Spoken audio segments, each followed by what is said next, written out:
To a meeting of the Justice Committee, and just to give a brief overview of today's business, there will be an oral evidence session with departmental officials on the results of the consultation and the proposed way forward on the proposals for a new victim and witness strategy and the establishment of a Victim of Crime Commissioner for Northern Ireland.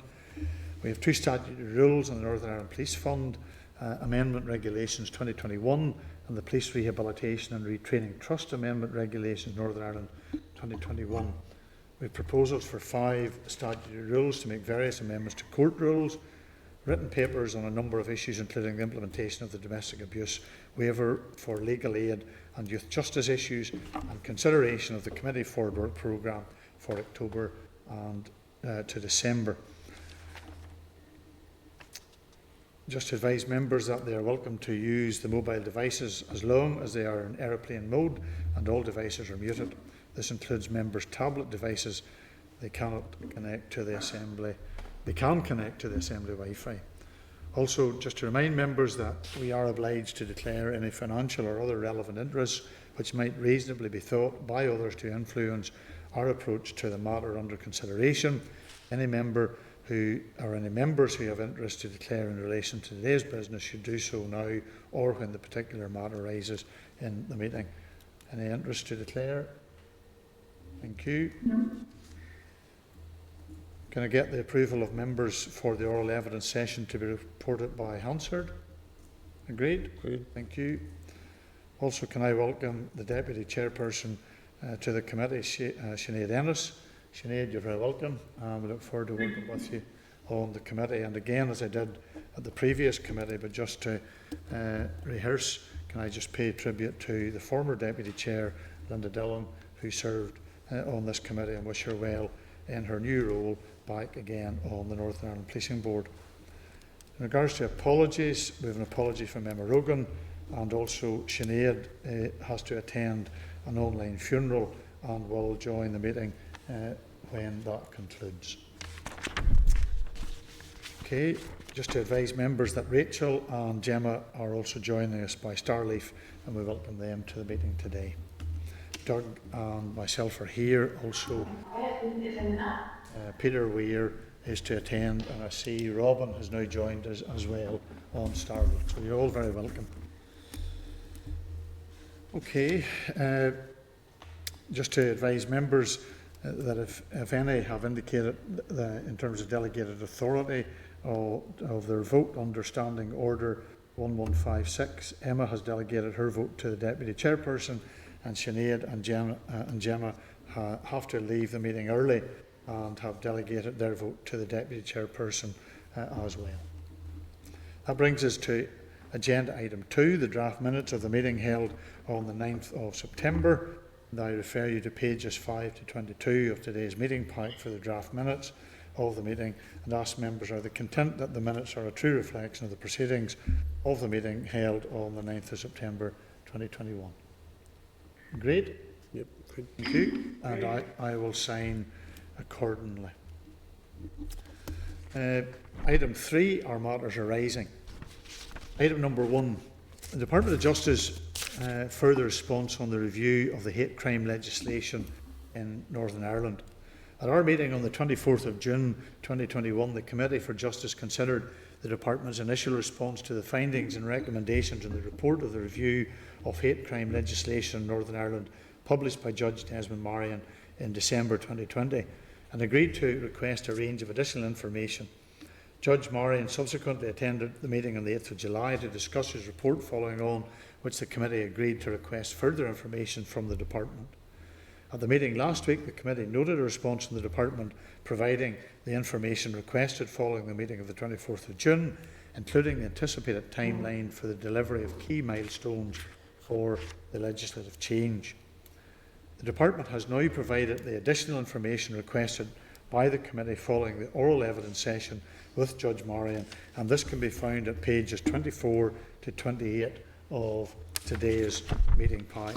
And if you are content to note the additional information provided, unless there is any other clarification that we require at this stage, just to remind members that the committee also agreed to schedule an oral evidence session with officials from the newly established Department of Justice Hate Crime Unit on the implementation of the review findings and recommendations, and that the department is proposing that this session should be could be scheduled for December. So, if members are content, Sinead. Thank you, Chair. Thank you for the welcome to the committee. I'm glad to be here. It's just obviously I'm trying to catch up on the work that the committee has already done, and just obviously reading through the committee pack for this week, and under that item specifically, in terms of I have no issue with it, but it's. I just had a question in regards to the Hate Crime Advisory Service.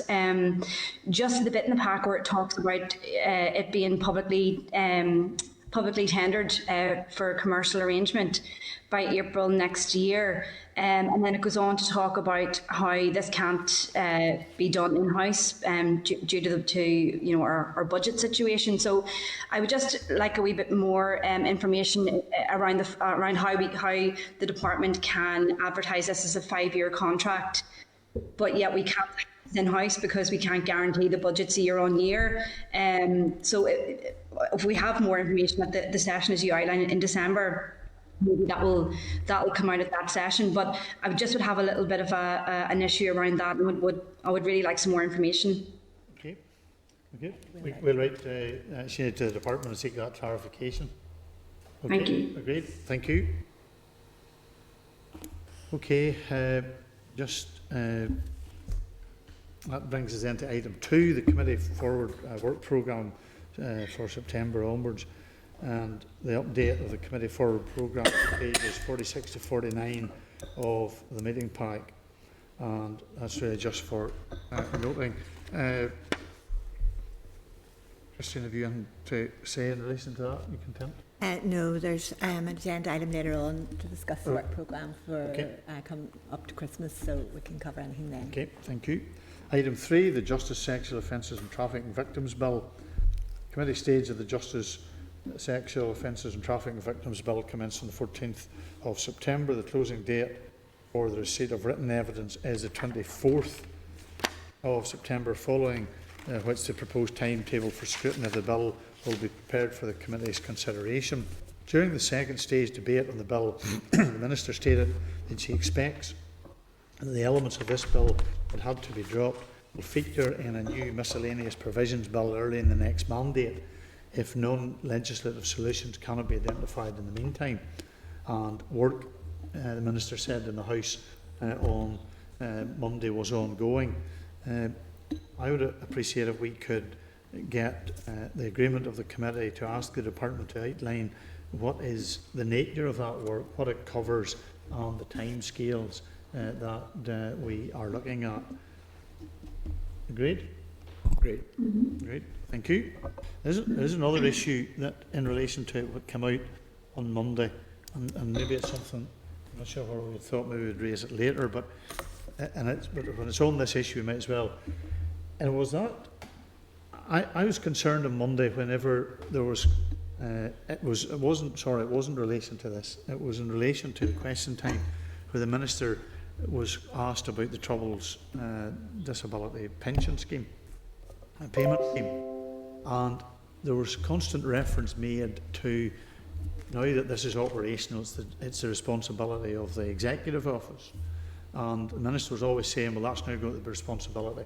So the clerk is meeting tomorrow, the clerk of the Executive Committee, and by that stage then hopefully Christine and the clerk will be able to give us some clarity so that we are clear as to where these issues are being addressed, and if needs be, there may need to be a meeting between the two chairs and deputy chairs of the two committees, because we as a committee gave a commitment to the victims' organisations that we would monitor this, and we have Capita coming later on in the first meeting in October, and we just want to make sure that we don't fall between stools. So I just wanted to bring that to your attention so that you're aware that it's something that we've picked up, but we just need to keep an eye and a watch and brief on it. So Doug? Yeah, Chair, I think you're absolutely right. I've got some sympathy, I suppose, for the Justice Minister, but the Justice are delivering this, and if they're delivering this, then they need to make sure people know about this. So there must be some form of campaign to tell people. And I'm not convinced, for example, that and this is that grey area that you talk about. I'm not convinced that between the Department for Justice and the TEO, that grey area in between means that people who are entitled to this, who live in the rest of the United Kingdom or further afield, know that this is even up and running yet. And it would be interesting to get an assessment of the numbers who've applied, how many of them are from Northern Ireland and how many of them are from the rest of the United Kingdom and or the rest of the world, just to give us an idea if that message is getting out there or not. The Minister mentioned something like 219 applications, I think was the figure in the House on Monday. So we can, and maybe Christian will be able to give us an update at next week's meeting in terms of the discussions he had. Okay, thank you. Item 4, the proposals for the new victim and witness strategy and the establishment of the Victims and Crimes Commissioner for Northern Ireland and the results of the consultation and the proposed way forward. So the officials are attending the meeting today via Starleaf to outline the results of the consultation and the proposed way forward in relation to the new victim and witness strategy and the establishment of the Victim of Crimes Commissioner for Northern Ireland. The papers relevant in relation to this are pages 52 to 278 of today's meeting pack. And can I welcome via Starleaf to the meeting today Julie Wilson, the Deputy Director, Amanda Logan, the Grade 7, and Debbie Crowley, Deputy Principal, all from the Victim Support and Judiciary Division of the Department of Justice. And just to advise the members of the department that the session will be reported by Hansard and the transcript will be published on the committee's web page. And can I welcome you to the committee? Thank you for giving of your time to be with us today. And can I invite Julie to briefly outline the key issues arising from the consultation and the department's proposed way forward, and then after that we'll have questions from members. Julie and your colleagues, you're very welcome. Thank you very much. Thank you, Chair. We're grateful for this opportunity to brief the committee on the outcome of our consultation. As we have previously indicated to the committee, the Minister recognises the importance of improving the experiences of victims and witnesses within the criminal justice system, and she's made this one of her priorities. We know that for some, the criminal justice system can be almost as daunting as the impact of the crime itself, and together these proposals are intended to help us as a system to improve our understanding of the needs of victims and witnesses, to build on and improve how we meet these needs and support victims and witnesses both emotionally and practically within the criminal justice system, and to improve our performance in consistently delivering the focus, the services and the information that victims and witnesses are entitled to. We previously briefed the committee on the 29th of April, and since then we've consulted, and we're happy to answer any questions on that consultation and on its impact on our initial proposals. We launched a 12-week consultation on the 6th of May, and this was mainly hosted online. It was publicised via a press release and social media, and we also distributed it widely, directly to our stakeholders through the departmental consultation list, as well as to the Victim and Witness Steering Group and to the reference group that the Minister had established to advise her on the Victims of Crime Commissioner. Due to COVID restrictions, we weren't able to hold public engagement events. However, we worked through key stakeholders to reach out and engage with specific groups of victims. For example, Victim Support NI conducted engagement with victims through focus groups, semi-structured interviews, through surveying their witness service clients, and through a wider survey with members of the public who had been victims. Women's Aid similarly engaged with their clients, and in both cases the written responses reflected the views expressed through this engagement.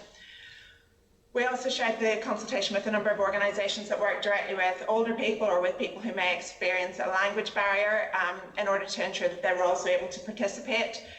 These included organisations such as Hourglass, Age NI, the Commissioner for Older People, NICEM, the Chinese Welfare Association, Migrant Centre NI and others.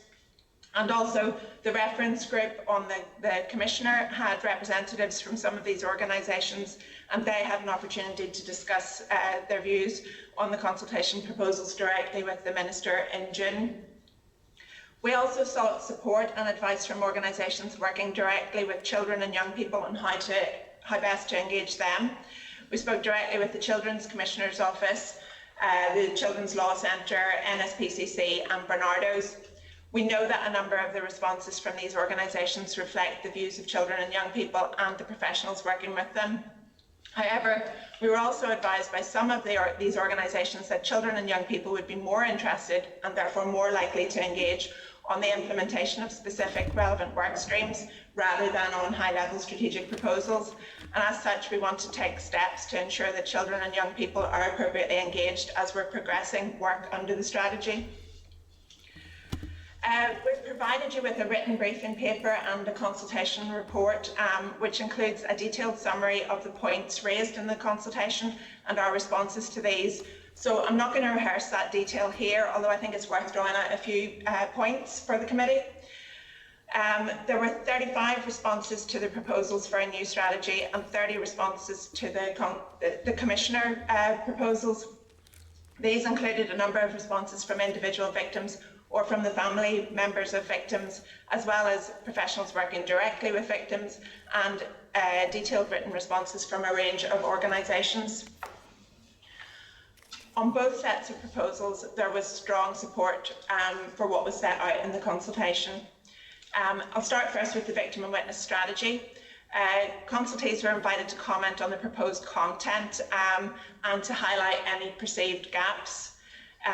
And there were a number of recurring themes across most of the responses, and these included the need for appropriate resourcing, the need for better, clear, sufficient and consistent provision of information to victims, calls for the strategy to include provision for restorative practice for victims, concerns about the handling of complaints, calls for participatory rights for victims, emphasising the importance of addressing delay and sentencing issues, calls for clarity on definitions, and calls for the charters to go farther.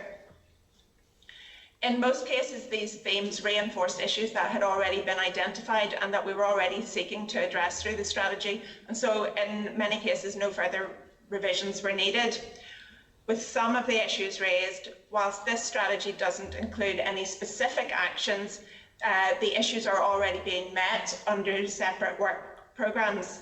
And where this is the case, for example, in relation to things like hate crime or reducing delay or sentencing policy, we've revised the introductory narrative to reflect this explicitly in the context of the wider strategic framework and to recognise the fact that these issues are important to victims and witnesses, but that they're being dealt with elsewhere.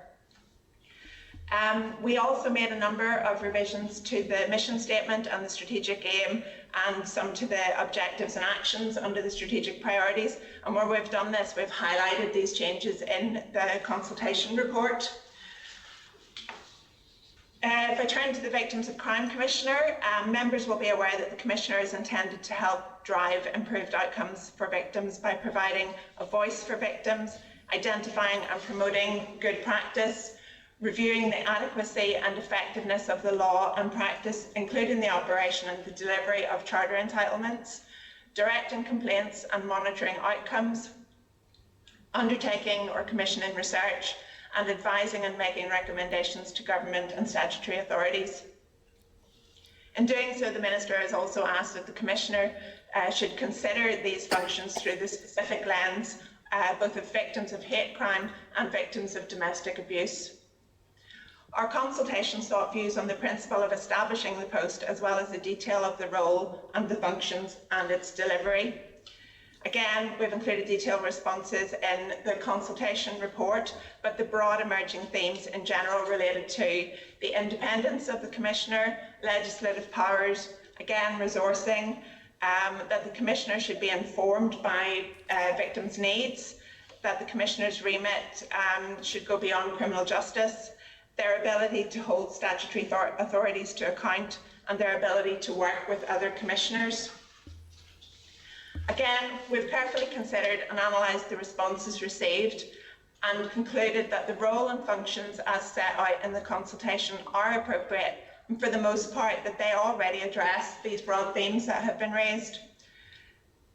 Committee members will be aware that there remains some further calls for the establishment of a dedicated domestic abuse commissioner. And whilst the Minister is clear that we should do all in our power to provide for those affected by such abuse, she does not consider that a separate domestic abuse commissioner or a separate hate crime commissioner would make the best use of resources. And having considered the consultation, she remains of the view that the best approach is to establish a general victims of crime commissioner, again with that particular focus on certain vulnerable groups of victims. I mentioned that resourcing has been a key theme raised across both sets of proposals. And clearly this is an important issue, and affordability and value for money have been key factors in developing both the strategy and the proposals for the Commissioner. Resourcing will continue to inform how we take forward implementation. However, future year departmental budgets have not yet been set, and we have a duty to live within our budget allocations. So as such, funding for the financial year 22-23 onwards will need to be considered as part of the future year budget process. And that means that the scale and pace of delivery against the strategy needs to be informed by the funding that's available under those future budget allocations.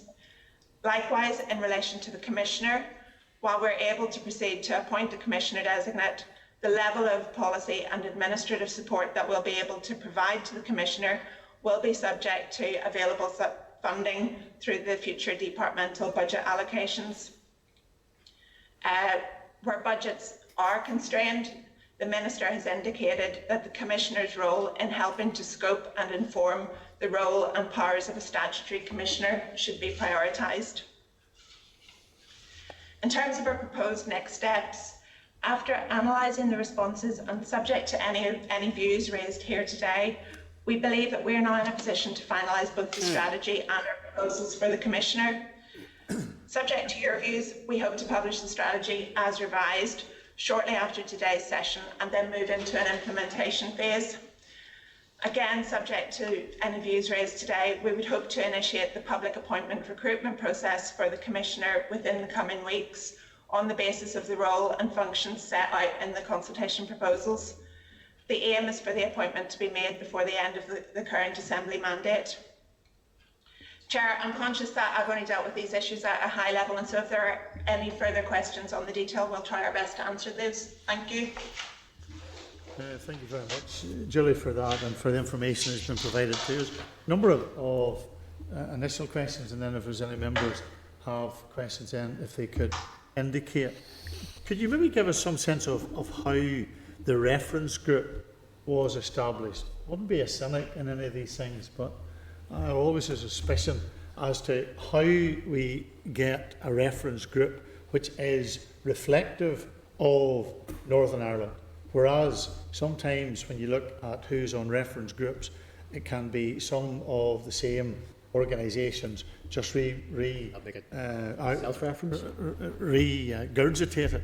But when you look at, for example, the reference group, no faith-based organisations whatsoever on it, but yet you have a large number of victims who come from faith-based organisations, attacks on churches and so on.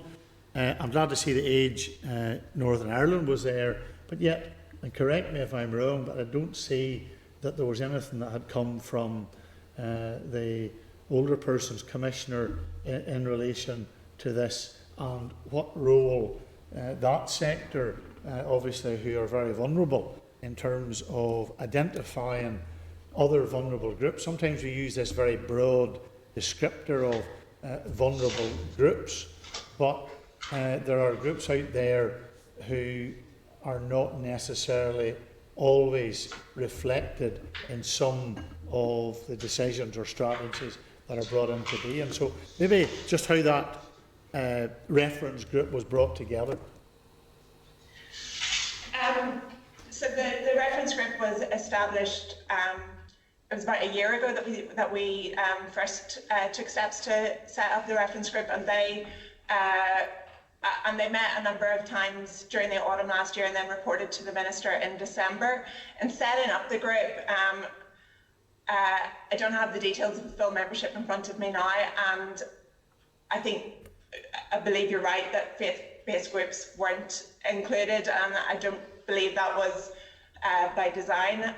We were focusing primarily on organisations that worked and had experience of working directly with victims, and we looked primarily at third sector organisations and statutory bodies and a number of our key stakeholders.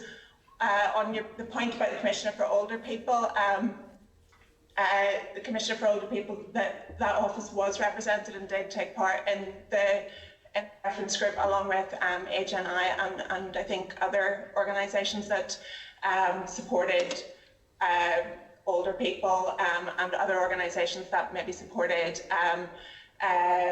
people from different ethnic minorities and from LGBTQ communities as well. We also had, I think, hate crime advocates were represented on the reference group as well, again in the spirit of working with people and individuals and organisations who were directly working to support victims and witnesses, and who were able to speak from experience of the issues that had been raised with them about the criminal justice system. Just on the issue of, and I accept the point is made about it not being done deliberately, and I know I would take that as the case, but what action can be taken to try and ensure that any organisations or groups that have not been included up until now are actively involved and at least given the opportunity to be involved in the weeks ahead?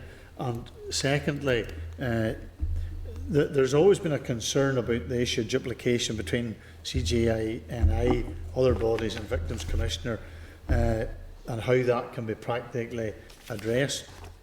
Who, in terms of who's going to be responsible for bringing forward the implementation of the recommendations, and are we happy that we are drawing lines of demarcation, albeit that there can be a crossover in some of these organisations, but that clearly there is a line of demarcation for the work and the operation of the Crime Commissioner? Yeah, I think if I take that your second point first, I think the difference between CGINI and the Victims of Crime Commissioner is I believe CGINI will always have a role in looking at across the criminal justice system at various responsibilities that the system has, but not just specifically through the lens of victims and witnesses, but they're looking at our delivery of our responsibilities across the whole system. The Commissioner will have will be there specifically to give a voice to victims, which isn't the role of CGINI, but to give a voice to victims to look at best practice, to be working proactively. Yes, there is a role about holding government and statutory authorities to account and being able to make recommendations and to look at what best practice is. And there may be some overlap, but it's a very specific focus on victims, on their needs, and on giving them a voice. So there is a distinct difference there. In relation to engaging faith-based groups, I think first of all we will have reached out through that consultation list that the department has. We will have been targeting a much wider range of organisations in going out with our consultation. I don't believe we received any responses directly from faith-based groups, but we're reaching out much more broadly with this consultation. And also, whilst in order to deliver and to appoint the Commissioner, the time frame for appointment is quite tight. We have built in things like we've asked the Commissioner to establish an advisory group. We've set out that we anticipate that the Commissioner will need to consult widely and engage widely with victims and with the organisations that represent victims. So again, I think there's an opportunity there for faith-based groups to engage directly with the Commissioner themselves to ensure that the victims that they are working with and the victims that they represent, that their needs and their issues are highlighted directly to the Commissioner. Okay, and just on the practical point, I notice there's reference made to it that there's legal advice has been sought on this issue.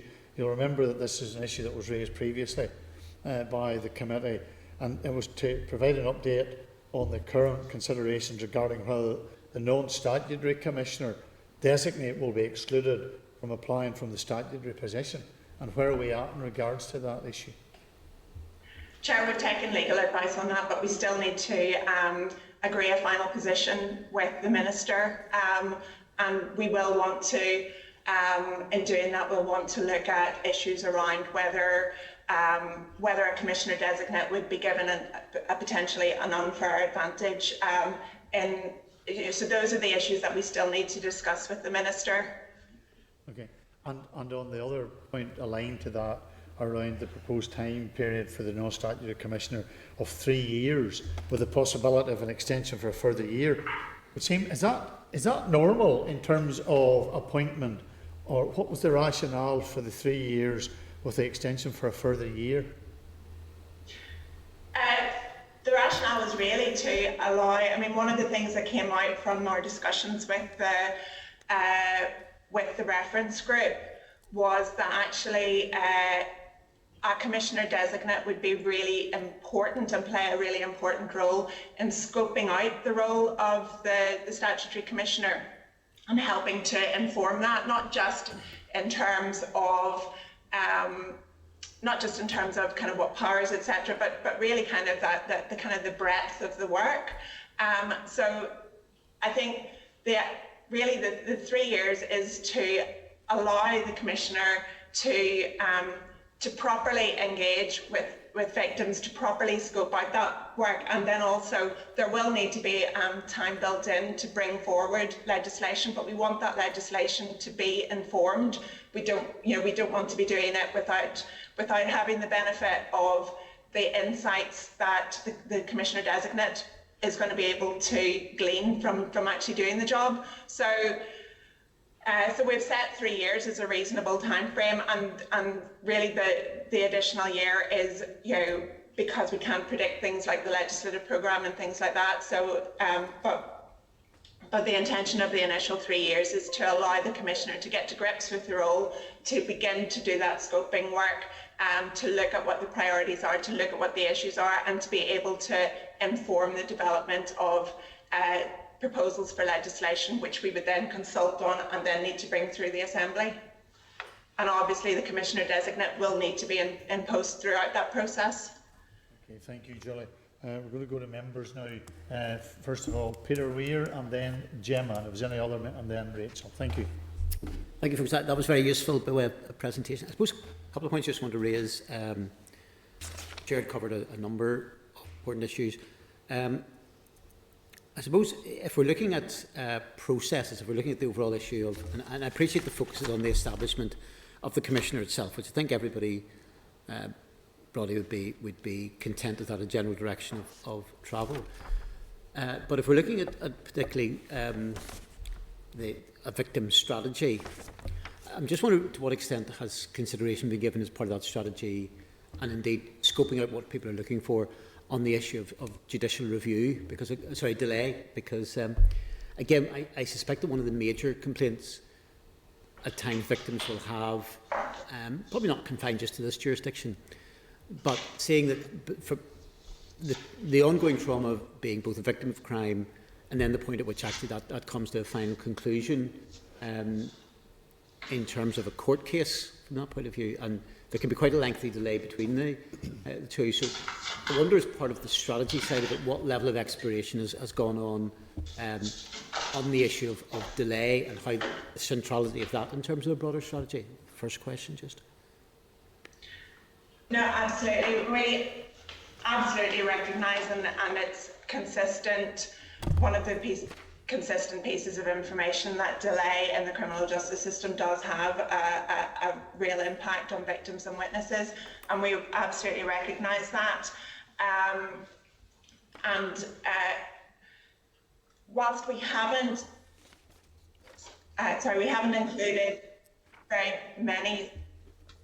Sorry, there's quite a lot of feedback coming here. I apologise. We haven't included specific actions within this strategy to tackle delay, other than around the rollout of an under-13s protocol to expedite cases of serious sexual offences involving children. So the actions and the objectives within the strategy aren't specifically aimed at delay, and that's not about us not recognising the issue. We know that this is an issue, but there is already a really significant programme of work that's in place to tackle delay. What we have done in recognising that this is such a big issue for victims and witnesses is we have revised the opening section to the strategy, and we've put in quite a lot more detail about what is currently being done across the criminal justice system under the Speeding Up Justice programme. And we would see this strategy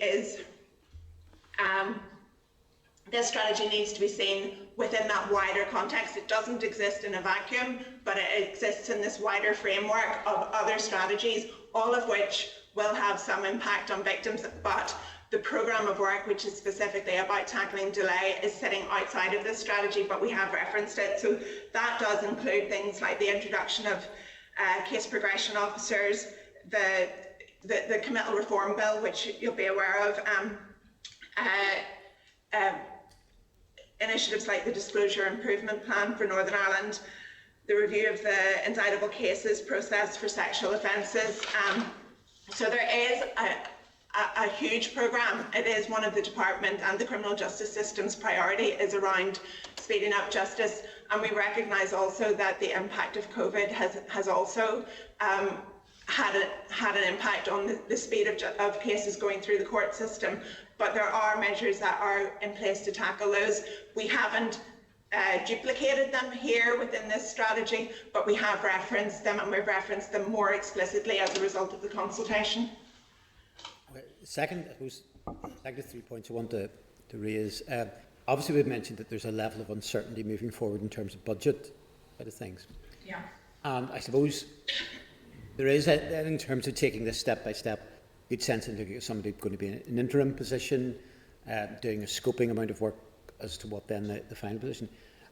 To what extent do you envisage or have worked out yourselves that the information around things like budgets and resources are able to keep in step with the work that's there? Because I can appreciate, take an example, somebody gets that position on it, they think they're going, or they hope they're going to have a certain number of staff, but actually it's only half of that, or they're waiting 6 months before they get a level of certainty around that. And with the best will in the world, there's always the risk that you can get an interim commissioner that if they simply want to put down what they feel needs to happen against a blank canvas, you get maybe sort of rightly showing a level of ambition of we want X, Y and Z to happen, but it may be simply pitching that in at an unrealistic level, or it may be something that maybe even on the other side, the flip side, that underestimates what can be done and what can be provided. So to what extent has it been mirrored out to work that the certainty around issues around resources and those type of things mirror the sort of the timeline for progress in terms of appointments, in terms of the sort of the work lines of any interim sort of commissioner? So I think we are some way off from certainty around resources, and I think we need to move faster than we will get that certainty. What we've set out is our initial estimates, which I think we've provided to the committee, where that a commissioner's office, if it was being fully staffed up, would cost around £650,000 per annum, and that would be kind of covering staffing, covering accommodation and IT and all of those things. And that was kind of to deliver the full office. Obviously, we've highlighted that there are uncertainties here, and I've said earlier that we're hoping to go out and launch the appointments process within the next few weeks. In doing that, we will be making clear that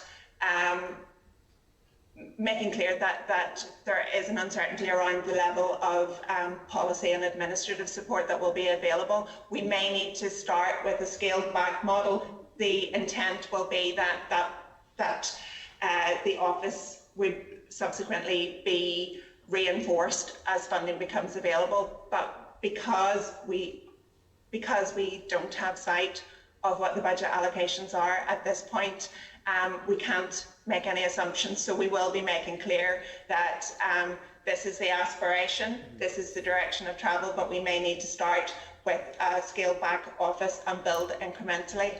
We still believe that even on a scaled back model, the Commissioner will be able to do meaningful work and will be able to help drive improvements for victims, but also will be able to help scope that statutory role. I understand. Will at the very least then, will the interim Commissioner be able to go in knowing at least here's what the start position is going to be? That there's essentially by the time they're applying for the job, at least as an interim Commissioner, have a level of knowledge of, well, at least I'm going to be guaranteed that there will be X amount to start off with, albeit that it can be built up. Because I'm conscious of the fact then that somebody even applying for a post, and then if they don't have a level of certainty of, essentially, am I going to be going in and finding I'm working with one part-time assistant initially, or whatever. I appreciate that's probably not going to be the case in that regard.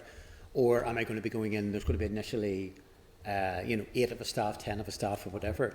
As at least is the intention that then at least when people are applying for this, they will at least know where they're going to stand, say within their first year, albeit that this may build towards a potentially sort of different trajectories depending on where we get to in terms of the longer run. I think our intention would be that we'd be able to provide a sliding scale of this would be the minimum, but we would hope to be able to provide more than that. But we need to wait for a greater certainty around the budget allocations in order to see whether we can provide more than that minimum, but we would want to establish clarity around the minimum. At least as part of that, anybody going in will go at least with their eyes open as to what minimum at least they're getting provided with, albeit with aspirations towards more. Final point, just suppose, is, and I appreciate this, probably the Minister of the Department's in a slightly difficult position. You'd mentioned in terms of the separate issue whether there's pressures on hate crime, domestic abuse to have separate commissioners, and I suppose there could be a tendency in Northern Ireland for Commissioner to be built upon Commissioner, etc., etc. And it seemed to be that there was the approach seemed to be taken of a certain level of a compromise position of saying, well, actually there'll be a single victims Commissioner, but effectively with a special level of focus on domestic abuse, on hate crime. I suppose, again, without arguing it necessarily either way, is there a slight danger that as an approach kind of falls between two stools, that either on the one hand it doesn't allow the level of scope that is there for those particular crimes, or on the other hand creates a feeling that there's a hierarchy of victims of crime, that some crimes are seen as being of greater significance from a victim's point of view than others on that basis. So maybe just, if you tease out where the thinking is on that, it's maybe not something where there's an absolutely right answer. I think you're probably right that there isn't an absolute right answer to this. I think, though, the Minister has determined that this is the best way forward, and that's for a number of reasons. She thinks it's the best use of limited resources. She thinks that there a general victims of crime Commissioner who is asked to look specifically at the particular needs of certain cohorts of victims, and we're specifying victims of hate crime and victims of domestic abuse, and that's partly because there have been really strong calls for dedicated commissioners to be set up in those areas. But the minister believes that a general victims of crime commissioner will deliver benefits to all victims, but will also be able to look specifically at the particular needs of those groups of victims and look at make sure that their issues are being raised, be able to look at the consistency of services that are being delivered to those. But I think in developing the victims or establishing a general victims of crime commissioner, the minister doesn't want to limit the commissioner to those to victims of hate crime and victims of domestic abuse. So in respect of your other comment around is this creating a hierarchy of victims, that was one of the issues that the reference group was really strong about, was that they didn't want to create a hierarchy of victims.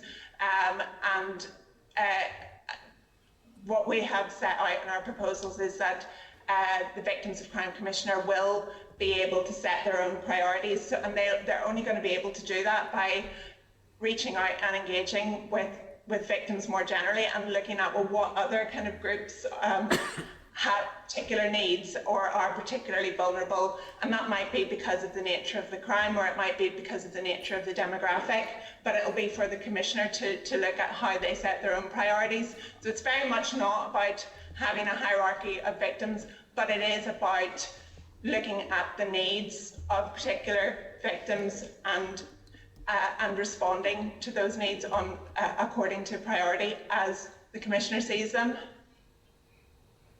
Okay, thank you. Gemma.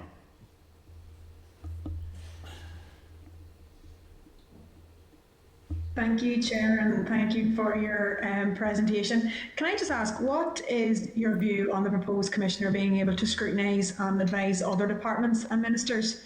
Will other departments have to be consulted or give approval to the proposals for the Commissioner if it's decided that the Commissioner should be able to scrutinise and advise other departments?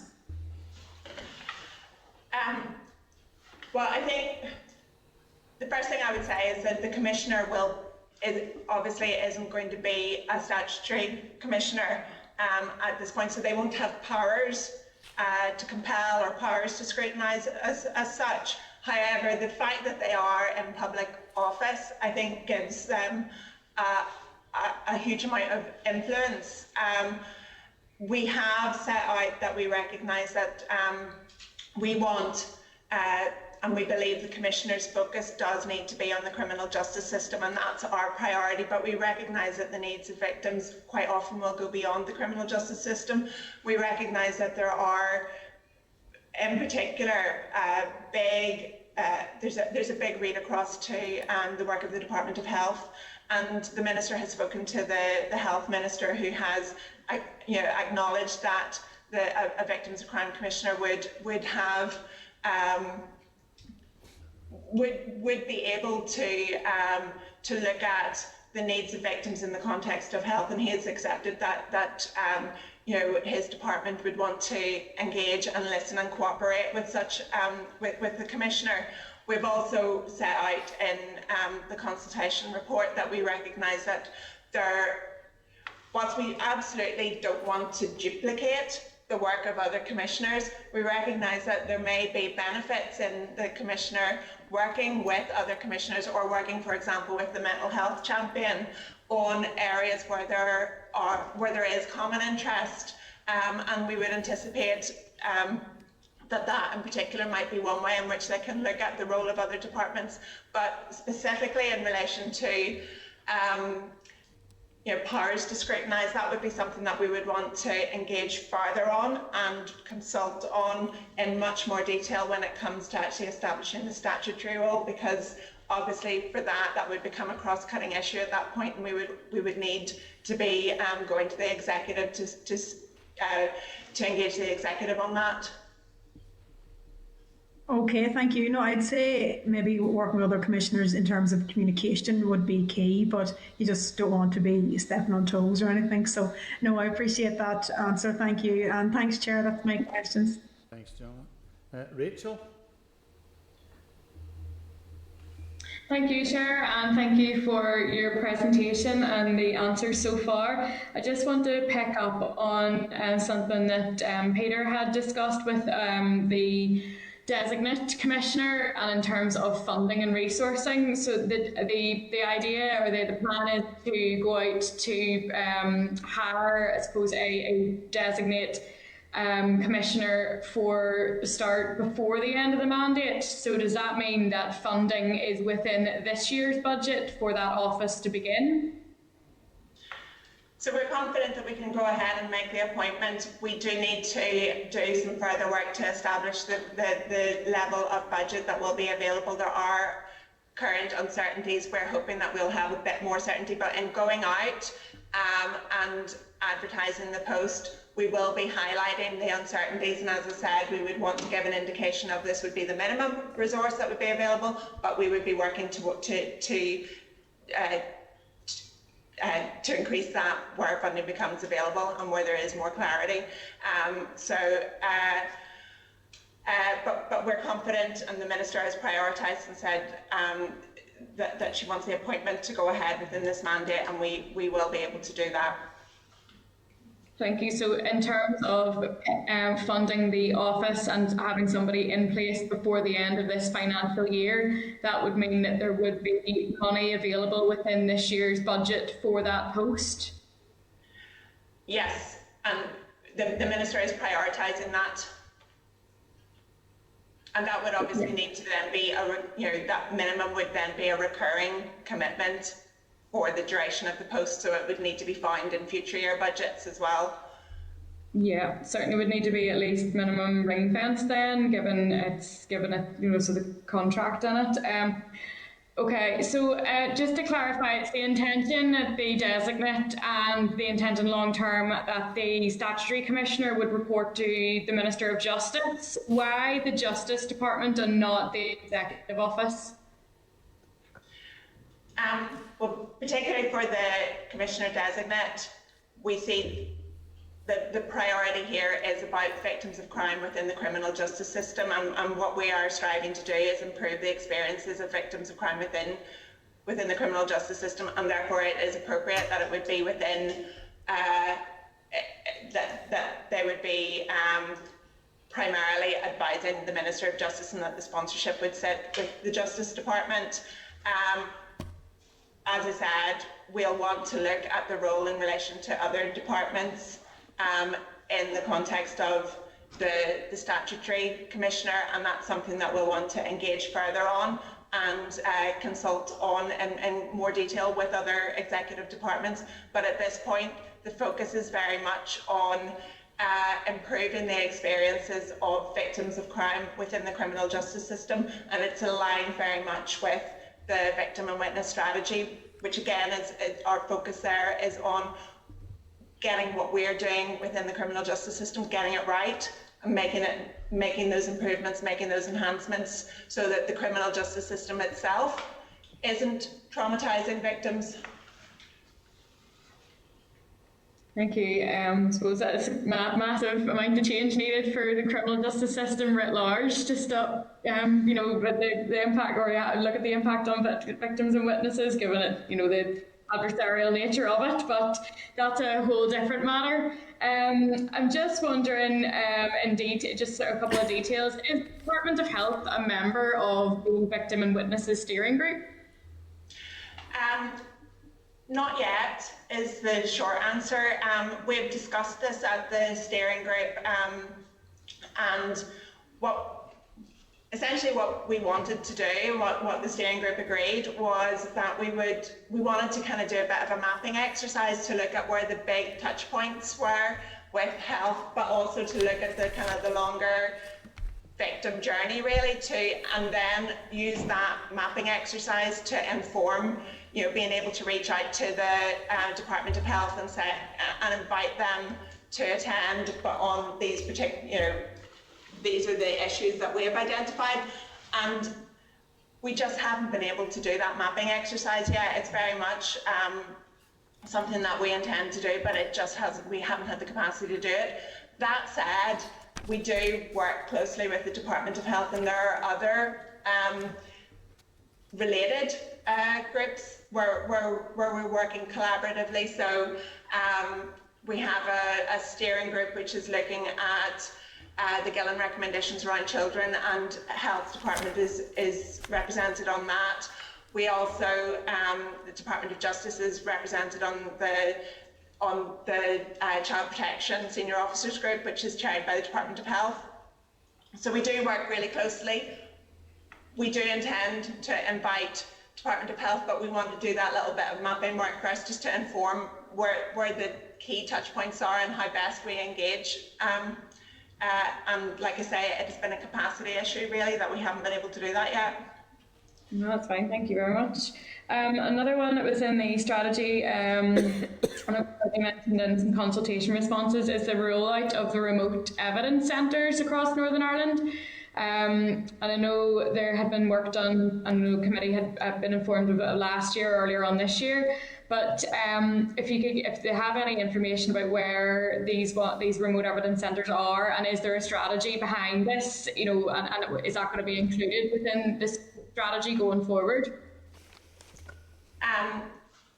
So in terms of where they are, we've kind of deliberately not given the exact locations, except to victims and witnesses. So we haven't made that publicly available, just purely because of the nature of what they do. But they're servicing the Craigavon area and the Belfast area, and those are temporary facilities that are in place. We're also working on a longer term facility for Belfast, and we do want to do further work then on a longer term strategic rollout, but we need to really be informed by the evaluation of the existing facilities in order to do that. Informed by that, informed also, I'm afraid as well, by the availability of resources. So all of those things we'll need to consider, but at this point in time, we have facilities in place. We're working on a longer term facility, and we're working on the evaluation of that. Amanda, is there anything more you would like to say on Rex? Just that we will be informed by the evaluation of the temporary recs that are in place at the minute, moving forward, and we're hopeful and we anticipate an increase in numbers through using those resources. Thank you. Is there any sort of timeline on that review? Is that ongoing, or is it in a year or two's time? It's an ongoing piece of evaluation. The throughput of cases we started with very tight criteria, and that was partly about the confidence of testing the processes. And we very quickly realised that the criteria were drawn too tightly, so that they've been reviewed and they're wider. But there have been a number of operational issues that we've had to look at in order to get more cases going through, in order to get meaningful data from that. There have been things like, for example, cases that haven't progressed because either witness availability or cases being rescheduled. There have been things like certain witnesses have chosen to have their day actually in court rather than to use remote evidence. So because of all of those things, we want the evaluation to be ongoing. But then ultimately, we've got a steering group in place that's going to be, that's looking at that data on an ongoing basis, and in order to respond to any emerging issues, but also in order to kind of capture things like, well, what is the witness feedback and things like that. So, and also one of the key pieces of data, which I think would ultimately inform that longer term review, is around, are there any operational implications depending on how close or how far away the remote evidence centre is from the court. So I think that's a piece of information that we really need to see, but we can only see it as we get more and more cases through. So the timeline for that longer term, the longer term facility for Belfast, there's quite an operation of kind of capital works that need to be done to the facility that we're using, and the timeline for that would be that we're expecting it to become operational sort of middle of next year. That timeline is probably longer than what we had hoped, but it's been impacted by supply chains and COVID and lots of things like that, which have just made it slightly longer than we had hoped. Well, thank you. Just back to the final question on the Commissioner position. The document, in the document that we had, it says that it's worth clarifying that it's not our policy intent that the Commissioner should have an advocacy role in individual cases. Is there a particular reason for that?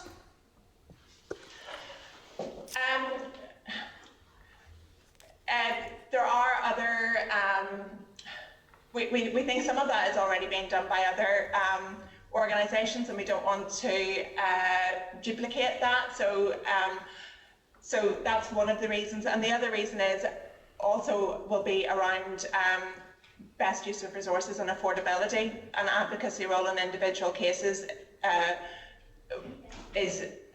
would just massively increase the cost of the role, particularly where we see that advocacy role is being delivered elsewhere. So those have really been the two kind of determining factors there. But we do see a role for the Commissioner, and I think this is an important role,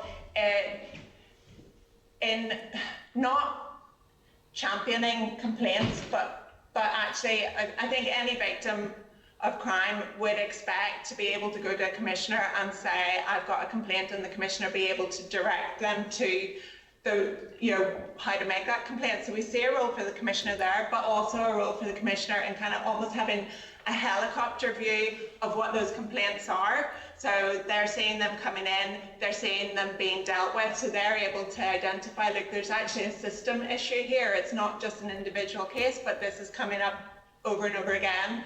And being able, and those, I think, are that's one of the ways in which a Commissioner, I think, will add value to the existing arrangements, that they'll be able to see the complaints processes right across the system. And whilst it's not for the Commissioner to deal with those complaints, it is for the Commissioner to be able to draw out, here's an emerging issue, and make recommendations about how as a system we respond to those issues and address the underlying issues that are leading to the complaints. Thank you. Chair, that's me. Thank you, Rachel. And Sinead. Thank you, Chair, and thank you so much for the information that's been provided to us so far. I suppose, firstly, before I have two questions really, but my first comment really more so an observation, and as I say, as somebody new to the committee and trying to get my head around all the information and the detail, and it's just around the Commissioner itself, because I know there's a very strong response in the consultation for the Commissioner to have autonomy and to be able to act. To act independently, and I'm just wondering how that's really achieved. If they're appointed by the Minister, if they're funded from the department, and if the Minister can direct them to look at specific areas of work. And don't get me wrong, I'm delighted that there is a particular focus on domestic and sexual violence and victims of that. So it's not to say that's not where I want the direction of travel to go. It's just more a question of how do you guarantee and maintain that impartiality. So it's just me making an observation. But I suppose in terms of questions I have, again, there was a strong response from the consultation in terms of a call for that restorative element to be part of any strategy. And I'm wondering, is there a view that restorative justice, that element would need to be part of any advisory panel makeup? And maybe that's something that you guys are looking at already, and if so, great. Secondly, it's just around the funding issue as well, and it probably feeds on from an earlier comment I made on an earlier item. So again, response to the consultation consistently raised the issue of needing to adequately fund the strategy and adequately fund the Commissioner as well. And I know you've already said that you have to work within the budgets that we have at the minute, and that the budget framework that we have been dealt at the minute. But I know that the Finance Minister, Conor Murphy, has been having conversations with the British Chancellor in terms of providing that multi-year budget. And so is DOJ doing any preparatory work in the event that hopefully we do receive these multi-year budgets that we've been asking for? Okay. If I come back to you on impartiality first, and what I would say is that I recognise that we're setting within the functions and the role of the Commissioner. We're saying we want you to have a specific focus on these, on victims of crime in general, but also on these two particular groups. But beyond that, we're saying that it's actually for the Commissioner to set their own priorities, informed by their engagement with victims, informed by an advisory group who would be representative of organisations working with victims, representing victims. So what we're not saying is, and this part probably goes part way to answering your second question, we're not saying you need to set up an advisory group which looks at this or which includes this. We're saying that that's actually a matter for the Commissioner. So the Commissioner has to set their own priorities. There is a level of accountability, and that would be normal in all public offices. So in terms of accountability, we're saying that it's for the Commissioner to set their own priorities, and we would expect them to publish a strategic plan informed by those priorities. In terms of accountability, we would expect them to publish an annual report which sets out how they're delivering, but that would be transparent. So they're setting their priorities and they're reporting on those priorities. We're saying that in terms of kind of personal performance, there would be a performance management role for the Director of Access to Justice within the department, but that's really in terms of their management of the office, their management of public money and things like that, that they need to adhere to those existing policies that around governance that would apply to all organisations like Sejini, etc. So we're not really saying, we're confident that the Commissioner can be independent in the same way that the Chief Inspector can be independent, but there is a kind of dotted line of sponsorship there between the department and Sejini, or say the department and Prisoner Ombudsman. In terms, so you'd raised restorative practices, and in relation to the Commissioner, it will be for the Commissioner to determine where that sits in their priority and how they reflect that, or whether they reflect that within the advisory group. Within the strategy, I think there are two things to mention about restorative practice. And first is that, again, that wider strategic framework, our strategy on victims and witnesses, sits within a much broader framework, which includes the adult restorative practice strategy. But also we have, I think, a specific commitment in there to look at exploring more about victim-led restorative practices, and I know that that's something that victim support is very keen that we work collaboratively on. So there is an intention to look at the role of restorative practices, and particularly in relation to victims. And then finally, on the funding point, I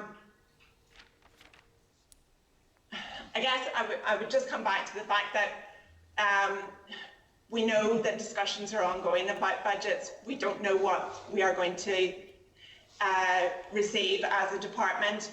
The department obviously has a lot of financial commitments that also need to be taken into consideration, and statutory obligations that need to be funded. So once the budget allocations are known, then there will be a process at how that budget allocation is divided up and what is prioritised. What we're doing within our teams is looking at individual work streams, what the cost is. We're looking at what are we, we're looking at options essentially as to what would, if budgets are constrained, what would we do slightly slower? What would we need to do on a smaller scale? What would we roll out less quickly? So we're having to do that. We're having to look at, I mean, there are some work streams where we still need to establish cost because we're still at that scoping period, but we are working against a range of priorities, some of which we know what the cost is, some of which we're doing the work to scope that, and we're also looking to see, well, what work can be done, what preparatory work can be done against those work streams, so that even if we're not able to push, press go on a particular pilot, we can still do the preparatory work so that when funding becomes available, potentially in a second or third year of that multi-year budget, at that point we would have done the preparatory work and we would be able to push go. So we are still doing that work. We're looking at priorities, and I think we reflected that in the paper to the committee, that previously when we were here you'd asked for a breakdown of targets against the strategy on a quarter-by-quarter basis. And what we've said is that once we have greater clarity on our budget allocations, we'll be in a better position to provide that breakdown. But we are looking at that work now, and we are engaging with others on that process of prioritisation. That's fine. That's good. That's good to know. That's perfect, Chair. Thank you so much. Thank you, Sinead. Just, Julie, on that point of budget, can you, given that we have the June monitoring round, was there any bid made by the department on your behalf to have the more security in terms of what monies would be available? The more I hear, the more I have a concern that we're racing towards a line, but we're going to end up having an interim commissioner that has no statutory power to compel witnesses, papers or persons, an office that has no real teeth in terms of what it can do, and even we don't have any final position as to whether that interim designate commissioner will be able to take up the substantive post, but yet we're going to go out to advertise for the post. There's a lot of bits and pieces, ifs, maybes, whats, and hopes in there. Is it not all a bit disjointed and needs to have a bit more clarity around the appointment, the power, and the process? Well, on the power, there won't be statutory powers within this Assembly mandate, and we've been clear on that within our consultation. On the appointment and whether or not the Commissioner would be able to apply for the statutory post, that's something that we need to discuss with the Minister, and we will have those discussions, but it's not that we haven't considered it. We need to have those final discussions before we go out to advertise the post, and we're intending to have those discussions with the Minister after this briefing. So it's not something that hasn't been considered, it's just we need to finalise it before we go out. On June monitoring, I think the issue isn't this year's funding, the issue is committing to future years' funding, and that's something that we cannot do within, it's something that we need to be mindful of at this point, where we don't know what the future year funding is going to be, and where there is a duty on us to live within our departmental budget. Therefore, we do have to be more cautious about what we're committing to spending in future years. So we're satisfied that we have funding that will allow us to appoint and that will allow us to continue into future years. What we're saying is that it might be on a scaled back basis, but June monitoring would only have given us in-year funding. It wouldn't have been able to, that funding wouldn't have carried forward into future years, and it's the future years that we're being cautious about at this stage. Doug. Yeah, Chair, thank you, and thank you very much for the briefs. I mean, I've got 2 points. The first point is about the victims and witnesses strategy, and it's a bit operational. It's a bit in the weeds, but it's just just for information. But one of the recommendations of the objectives and actions is that victims and witnesses receive practical support to give the best evidence in a manner that minimises trauma, and that sounds perfectly laudable. I've no issue with that at all. But what does that mean in real terms? What does that mean? And how do you stop that from being something that doesn't look like coaching witnesses and victims? And how do you stop it interfering with their rights, with their own solicitors, if they're employing solicitors? So what does that actually look like? In terms of that practical support, it looks like things like the remote evidence centres or the development of a pilot for pre-recorded cross-examination.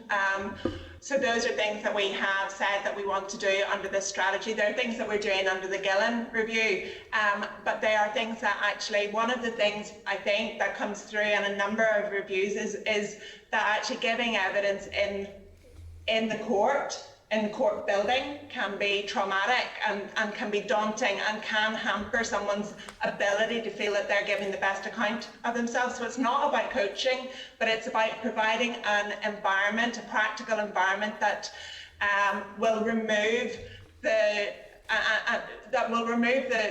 possibility or the trauma of bumping into the defendant in the public areas of the court building. So there already are live links within the court buildings, but you could still conceivably bump into your defendant. So it's about removing those kind of possibilities for vulnerable witnesses. So those are some of the kind of practical things that we're talking about there. The pre-recorded cross-examination pilot is something that we want to work towards as well. It was a Gillen recommendation, and we're beginning to take forward work to scope out how we could do that, starting with a small cohort of victims, but eventually building up. So it's those kind of things around practical, tangible things which are separate to the emotional support that would be provided by, say, witness support services.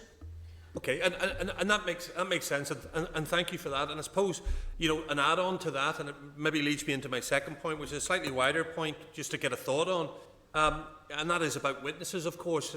When we talk about best practice for the victims, the witnesses as well, need to be looked at, and in many cases, and not deliberately, I think sometimes witnesses have been forgotten about this and what they go through leading up to having to give evidence, and it's quite traumatic for them having to be able to do that, and hence so many of them fall out of it. But if I go on to my next point, and it talks about witnesses really, but so when we're talking about the Victims of Crime Commissioner, and I'm an absolute advocate for this is something I really support, strongly support, but it does talk about a Victim of Crime Commissioner and doesn't talk about the witnesses of crime. And the witnesses of crime themselves are actually victims in some cases. I'm dealing with a witness at the minute who watched an attempted kidnapping, for example, and she could be quite traumatised by that. Would the Victim of Crime Commissioner help look at issues in regards to witnesses as well as victims? And also, what is the Victims of Crime Commissioner going to do in regards to legacy crime cases? I'm not talking about troubles-related stuff. I'm talking about legacy crime cases, sexual crime from 20 years ago. Is there a starting point for the Commissioner, or is that Commissioner going to be looking at issues that may have happened 20 or 30 years ago in regards to crime, such as rape or something like this? If I take your the legacy point first, I think that for us the priority for the Victims of Crime Commissioner is about what can we do within the criminal justice system now. So I said at the start that our focus is on improving outcomes for victims within the criminal justice system, and that's about general victims but also kind of specific cohorts of victims. And so I think it is about how we do things now. What is the best practice that we put in place now? What are the issues that are about the criminal justice system that are affecting and impacting or having a negative impact on victims now that we need to address. So I think that very much would be the focus as we see it. I've said that it is for the Commissioner then, within the role and functions that we have set out, it will be for them to set their own priorities. But we see this very much as this is about driving improvements across the criminal justice system. It's not about advocating for individual victims about what may have happened, but it is about identifying things that need to be changed around the system. It's about driving improvements. It's about driving consistent services for victims. It's about providing that voice for victims. But within that, there will be, I think, scope for the Commissioner to look at how they prioritise that. And in that, they will be independent, and we wouldn't try to fetter them in any way. However, I think there are, I take your point about witnesses, and I think that there are potentially benefits for witnesses that would flow from the Commissioner as well. But in setting up the Commissioner, our focus is very much on victims of crime. That's what the Minister has been engaging on. That's what people have told her that they want to see. That's what she's been called to establish. So the focus really will be on victims of crime. I think there are benefits then that flow from that and from improvements across the system. So, for example, if we look at, and I know that this is a bit of a digression, but for example, some of the initiatives that we're setting up, like remote evidence or other initiatives under this strategy, they're intended to be there for the benefits both of victims and of vulnerable witnesses. So so there are other things that we are doing to pick up on the witness needs as well. We provide and we fund support services for witnesses as well as victims, and we recognise that there is an impact on witnesses going through the justice system as well as on victims. So there are other initiatives that we're doing that will also deliver benefits for witnesses, but in terms of the Commissioner, the Minister's focus is on victims of crime. And thank you for that. And that, again, it makes perfect sense. And I guess one of the points that you said is what the Victims of Crime Commissioner is doing is create the best outcomes for the victim. I guess my point is the best outcome for the victim sometimes is to make sure the witness gives the right evidence, so we get the best outcome for the victim. So that's why I'm sort of extrapolating it a little bit. But that makes sense. Thank you. Thank you. And to conclude with, Julie, there's one I noticed in the response paper, the department, what you've given us, whenever one of the questions was answered, the comment is made in regards to fundamentally one of the proposed functions of the Victims of Crime Commissioner is to review the effectiveness of the adequacy and effectiveness of our laws and practices, including Victims' Charter, and to make recommendations for improvement. Is there a fear that, given, and you've outlined previously that this is not on a statutory basis and it was consulted on that basis, is there not a risk that, given it hasn't a weight of a statutory provision, that the recommendations that are made don't carry the same weight as they might previously do in a more legal construct? I think obviously things that are set in statute are set in statute and carry that weight, but I think we're establishing a public role, a public office. We're establishing a very public-facing Commissioner who the Minister has said, this is a priority for me. It's a priority for me that victims are represented. It's a priority for me that victims get the best services that we can deliver and that we are consistently meeting our obligations. So in doing that and in setting up a public office, even though we are saying we want to take the time before we make that office statutory, we want to take the time to make sure that we've thought through, that we've got the benefit of the experience of the Commissioner designate. Even though all of those things, I think it would be very difficult, if not impossible, for a department to ignore the findings of a commissioner, regardless of whether they're a designate commissioner or a statutory commissioner.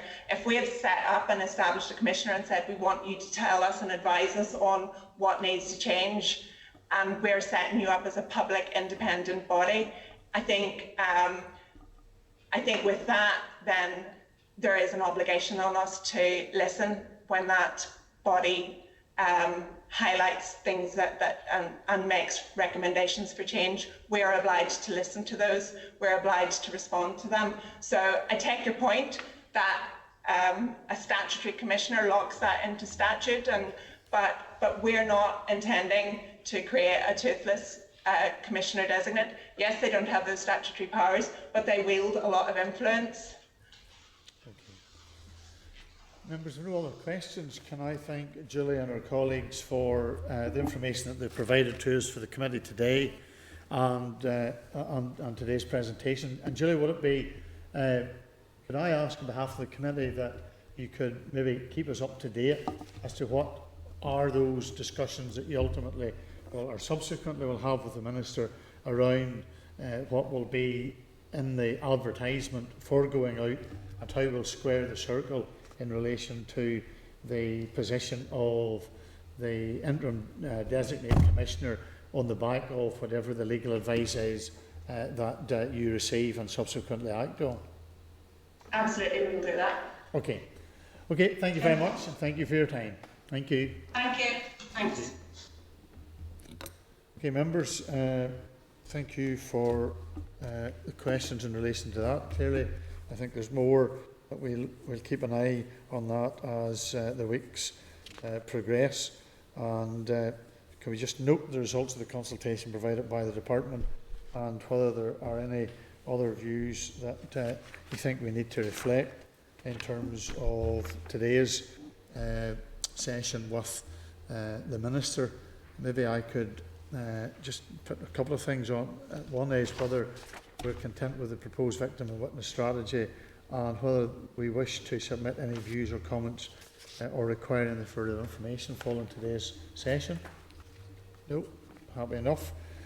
And secondly, whether are we content with the Department's proposals for a Victims of Crime Commissioner designate, including the role and the functions of the post, and whether we wish to submit any views and comments or require any further information on that issue. I think clearly the Department is going to come back to us and clarify what will be the nature of the advert that will go in.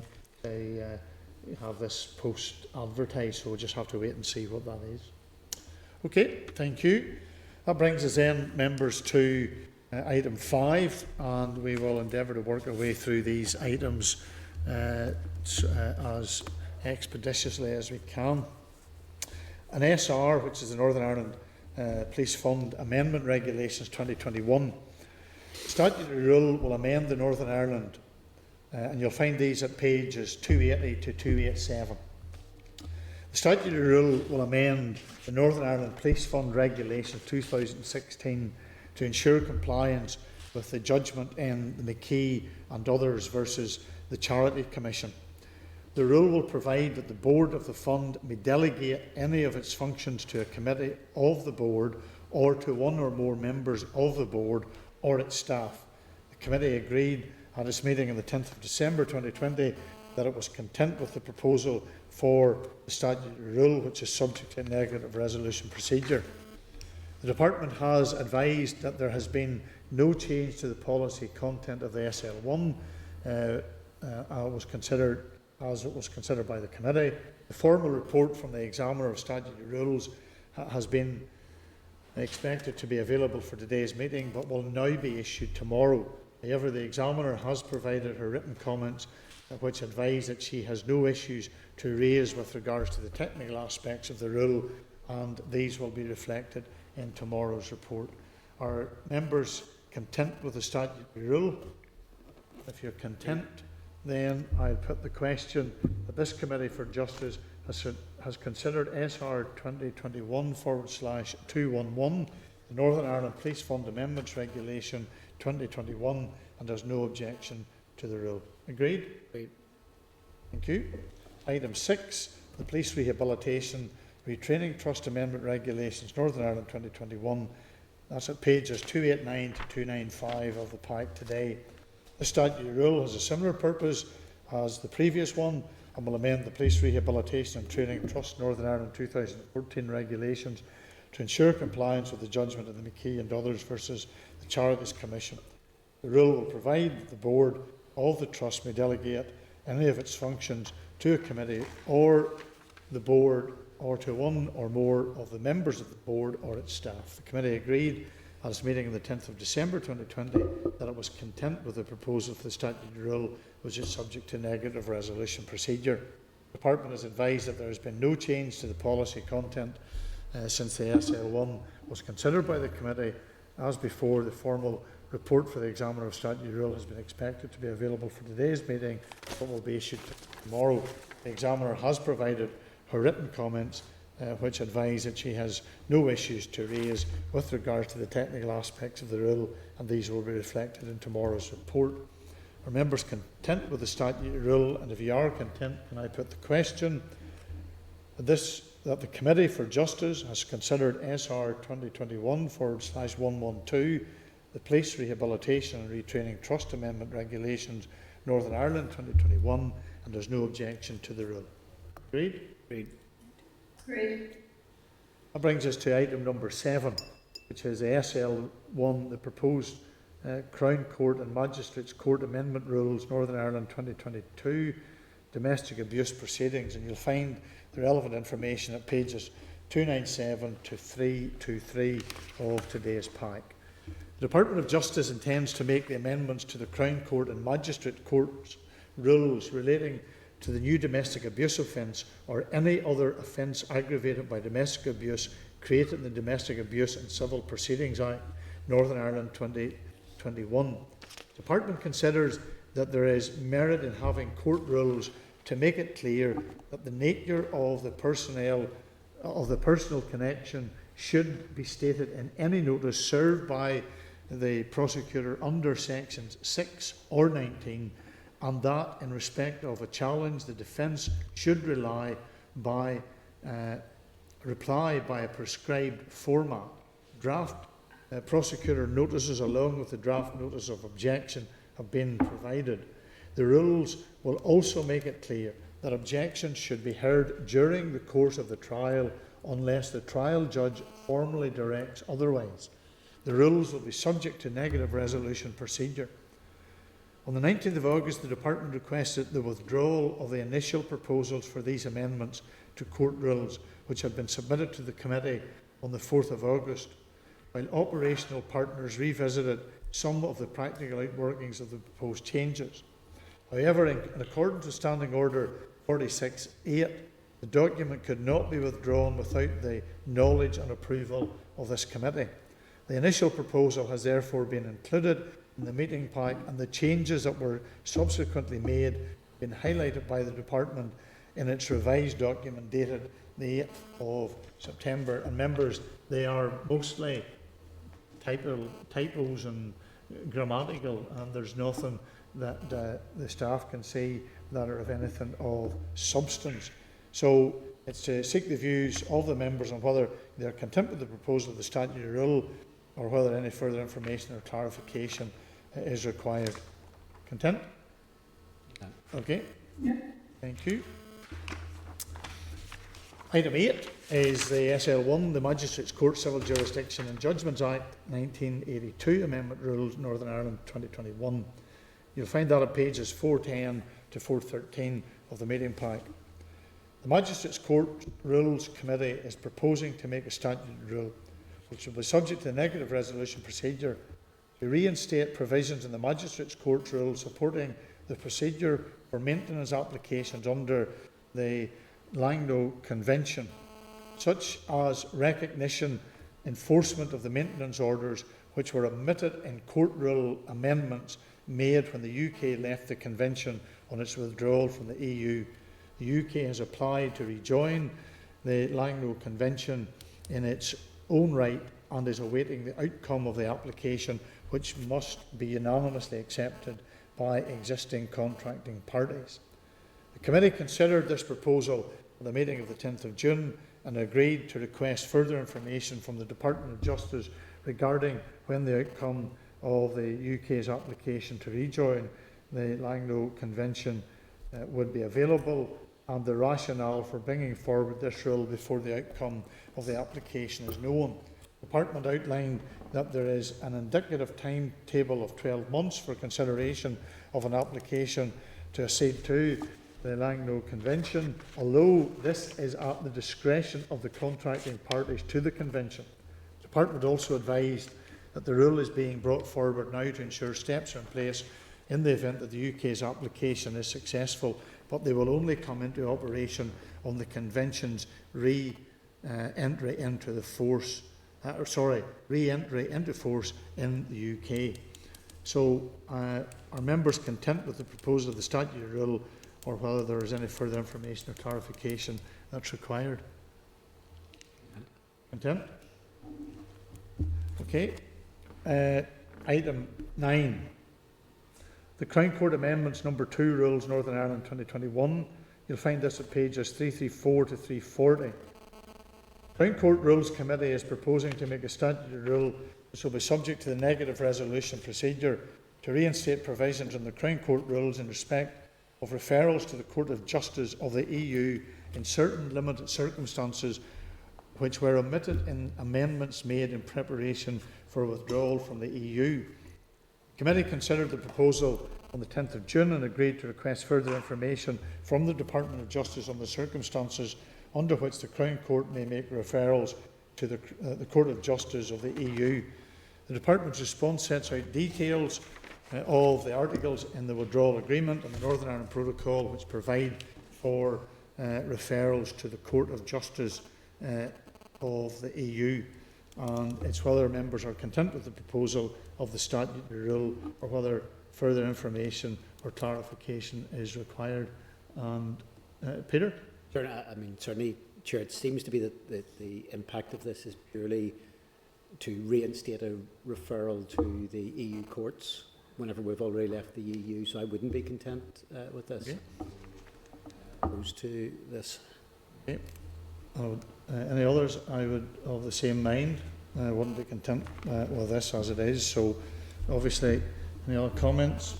We just let it be. Okay, so we're not content. Thank you. Sorry, Chair, Sinead.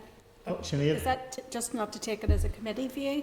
I think there was rationale explained on the circumstances that it may be a reasonable course. So I appreciate that the committee perhaps don't have a unanimous view on it. Okay, thank you. Agenda item 10, SL1, the Court of Judiciary. That was a difficult to say. Yeah, judicature, I think. Whatever it is. Amendments number 2, Rules Northern Ireland 2021.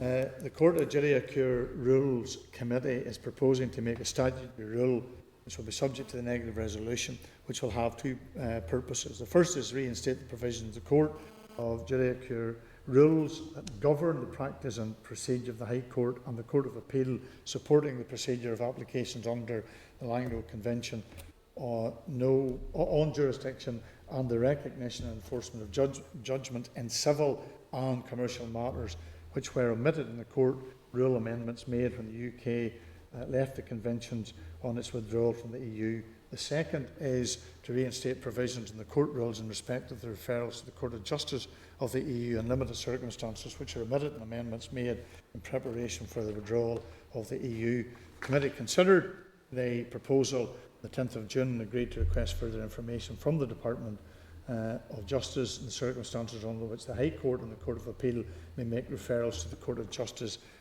of the EU. The Department's response sets out the details of the articles in the withdrawal agreement in the Northern Ireland Protocol, which provide for referrals to the Court of Justice. And the question is, it seeks the view of the members whether we are content with the statutory rule or whether we require any further information. Peter? Yeah, just Chair, the same. I think, well, it slightly seems to muddy the waters a little bit more so than the previous one. seems to be the same principle as the previous one, so I wouldn't contend. Not content? Okay. Any other comments? Thank you. Yeah. SL1, County Court Amendment number 2, Rules Northern Ireland 2021. You'll find that at pages 350 to 356.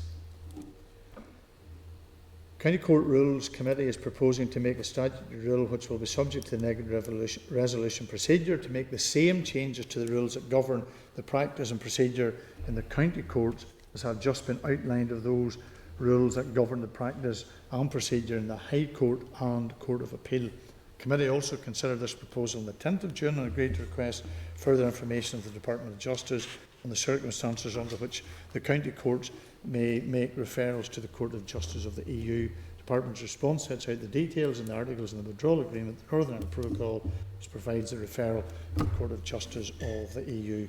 Again, I ask for members. Peter? Chair, again, I think as with 9 and 10, items 9 and 10 seems to be the same position in that regard. Okay.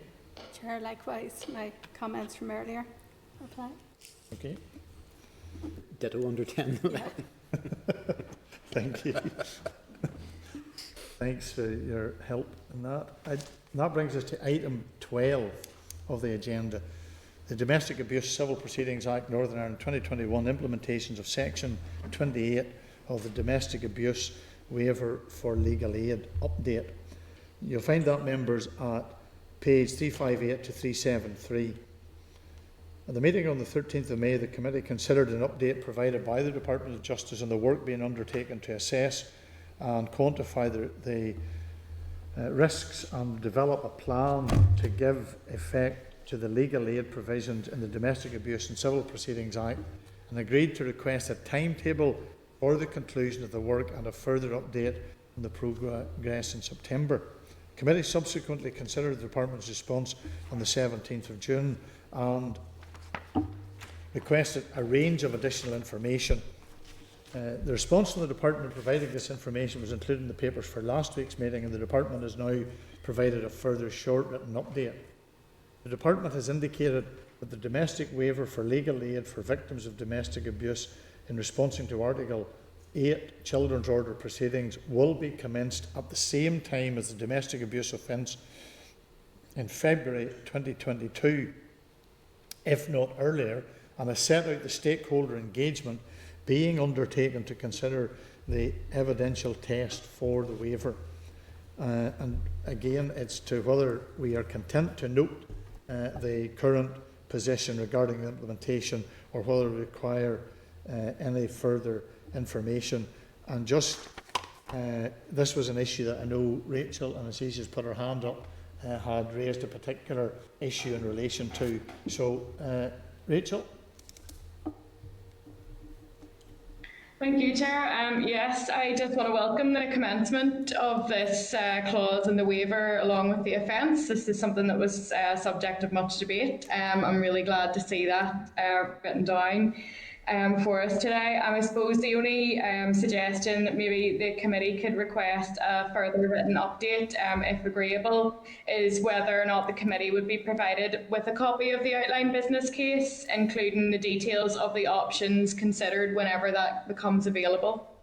Okay, and I think what we maybe should request, Rachel, as well, is a further update in January of 2022, so that we have all the relevant information before us, but also a copy of the business case.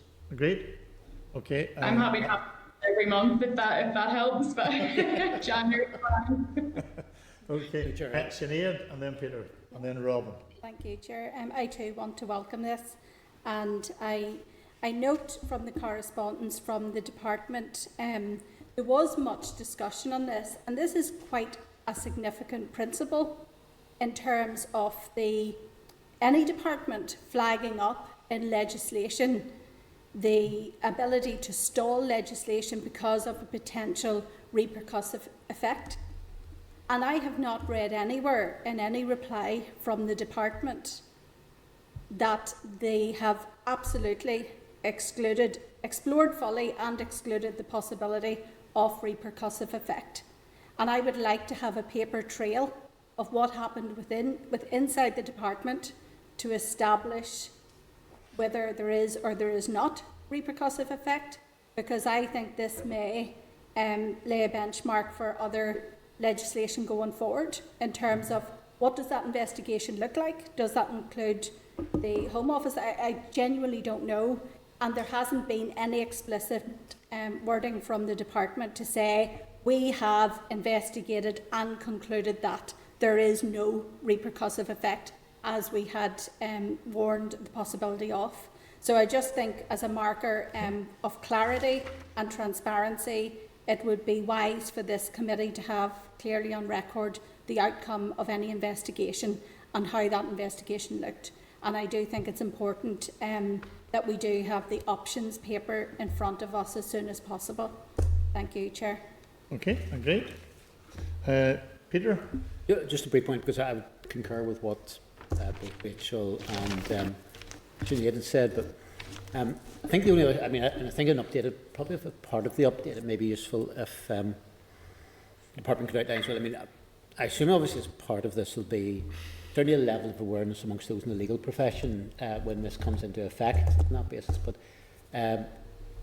sometimes, particularly those within the legal system, will have very different levels of knowledge, of understanding of what the position is. And I wonder just it may be useful also then to establish, as this is particularly focused in on the victims of domestic abuse, as to what level of communication there's going to be from the department in relation to this, to those victims, or at least when this takes effect, what the sort of levels of knowledge then that will be able to be strategy in terms of raising awareness will be. Okay. Thank you. Sinead, the Deputy Chair. Thank you, Chair. It's just a small point in terms of the outline business case, and I wonder, I'm sure they will when officials come to brief us on it. I think we need to know a timeline of how long that's going to take, because that could have knock-on effects in terms of its actual implementation. So just so we can, if when officials come to brief us, if they could specifically give us an indication of how long they expect it's going to take the business case to advance. Okay, thank you. Robin.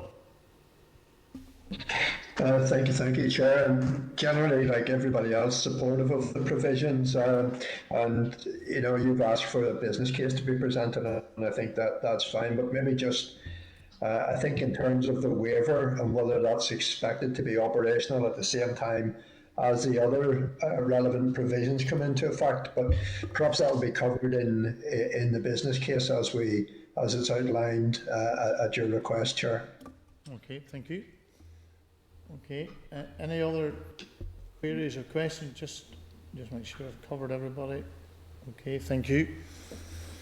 Thanks, members, for that. That brings us to agenda item number 13, the Department of Justice June Monitoring Round 2020-2021 Provisional Outturn Update. So you'll find that at pages 375 to 405, and the Department has provided a response setting out further information requested by the committee following consideration of a written update in the June Monitoring Round at our meeting on the 1st of July. The response details the pressures totalling 28.4 million facing the Department following the June Monitoring Round. Further update on remaining pressures for the financial year will be provided when departmental officials attend the meeting on the 30th of September to outline the October Monitoring Round position. The responses also provide some detail on the information gathering for the budget 2022-2025 process, and officials can also discuss this during the oral evidence session on the 30th of September. The Department has indicated that returns for the first stage of the process were due to be provided to the Department of Finance by the 25th of August, and that a copy of the submissions will be subsequently forwarded to the committee. And they have been, I think, arrived with us today, and they just came in today, so they'll be available for the meeting on the 30th of September. And so it's really just to get your opinion that you're content to note the additional information provided by the Department of the Financial Pressures, and whether we require any further clarification in advance of the oral evidence session on the 30th of September. I suppose one of the issues would be that issue of the multi-annual budget and where all of that is at, and obviously there may be some more information in the paper was provided today, but I think that's one of the areas that we want to, and Sinead had made reference to it earlier on, and we want to sort of tease out from the Department of Justice, where are they at in that discussion. I do notice that obviously it's an issue of concern for us that there are pressures totalling almost 30 million for the department over a range of issues, but we can delve into that on the 30th. Sinead? Yeah, thank you, Chair.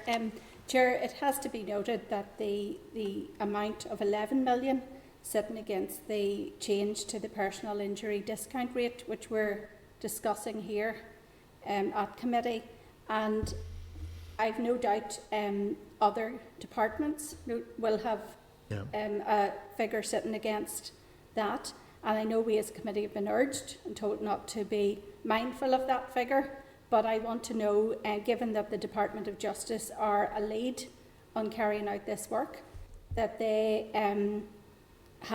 keep all other departments alert to progress on this as things move, and that they are in unison communicating with Treasury to ensure that they have cover for this, whatever the outcome is, because it is going to be very significant on the Northern Ireland budget in general. Yeah, I think that's a very valid point in relation to the implications it has for other departments, and obviously we're not in a position. This would be an issue that's dealt with by the Finance Committee, is that right, in terms of the budget? I wonder whether we should, via them, try to ascertain from them what they have determined from other committees in relation to that particular item, which is the compensation service personal injury discount rate. And Chair, I'm particularly mindful of the Department of Health. Yes. Okay, agreed? Agreed. Thank you. Okay, no other questions in relation to that. That brings us to item 14, the youth justice issues, including the development of the Joint Secure Care and Justice Campus. And it's an update, and you'll find this on pages 408 to 485. The committee held an informal meeting with the organisations that work with and on behalf of the young people who experience the care and or justice system on the 5th of July to hear a range of issues and concerns that they had in relation to the youth justice in general, and the proposals for the establishment of a joint secure care and justice campus in particular. The committee has previously held a joint concurrent meeting with the Committee of Health on the 1st of July to take oral evidence from the Department of Justice and the Department of Health officials on the proposals for the joint secure campus.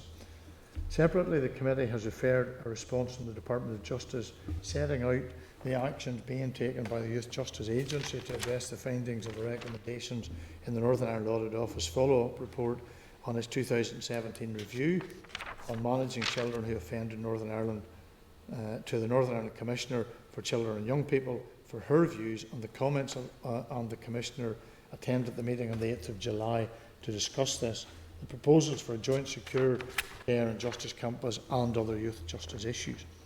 The committee also agreed at its meeting on the 8th of July to request a response from the Department to a range of issues and concerns raised and for a copy of the Department of Justice response to the findings of the research report commissioned by a range of children's organisations to chart the implementation of the Youth Justice Review recommendations with a specific focus from 2015 onwards. The Department has responded to the specific concerns raised by the Committee and the Children's Commissioner in her assessment of the Department's response to the findings of the recommendation of the Audit Office report and the follow-up review. The Department has also provided a response to the issues and concerns raised in relation to the youth justice in general and the development of a secure care justice campus specifically, and set out its position in relation to the research report, and so as to note the responses from the Department of Justice on the issues and concerns raised in relation to the response to the audit report, the youth justice generally, and the development of the secure unit specifically, and unless there's any other comment that anybody wants. Rachel?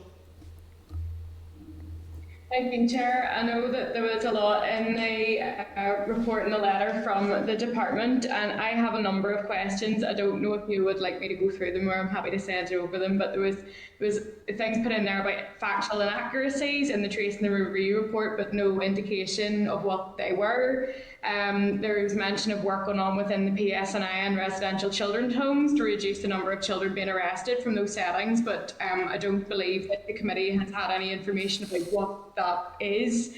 There was also a mapping exercise on the continuum of care from early intervention, and I know that this was something that came up a lot with the joint committee proceedings that we had, as well as our meeting with the youth justice agencies about these community services that are there. But what's the terms of reference on that? And if we're counting services that are there, are we counting services that are at capacity, or they're able to take referrals? And I've just sort of a wee bit more information about what that actually looks like. And I know certainly that in terms of ploughing on with the rollout of this new campus, there's obviously staffing issues that were raised, and I note that the department have said that that they recognise that. And they will be taking that into account, and good communication is key. But has that happened? And finally then, another one that has come up throughout is the views of children and young people, because a lot of the children and young people in response to this consultation didn't want the two campuses coming together, and they've noted that the programme will be taking into account these views as part of the planning process.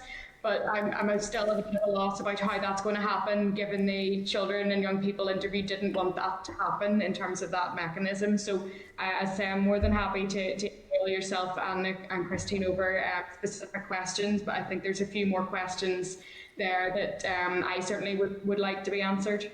Okay, and I think along with that, which would maybe give us some more additional overview of this, if we would send a copy of the response from the department to the children's organisations, as we agreed at the formal meeting back in July, and also forward a copy from the department to the Children's Commissioner for information and any other views or comments, and then that might give us some more commentary in relation to what has been included in the response from the department. Agreed? Thank you. Also, maybe we should just go back to that, also get an update on the progress of the development of the campus, just to see where the department is at in relation to that as well. Okay? Yeah. Yep, thank you. Is the committee happy that we send both Department of Justice responses to the Children's Commissioner as well for information? Yes, agreed. Thank you. Item 15 is the report into the legislative error in the Sexual Offences Northern Ireland Order 2008, update on the implementation of the recommendations.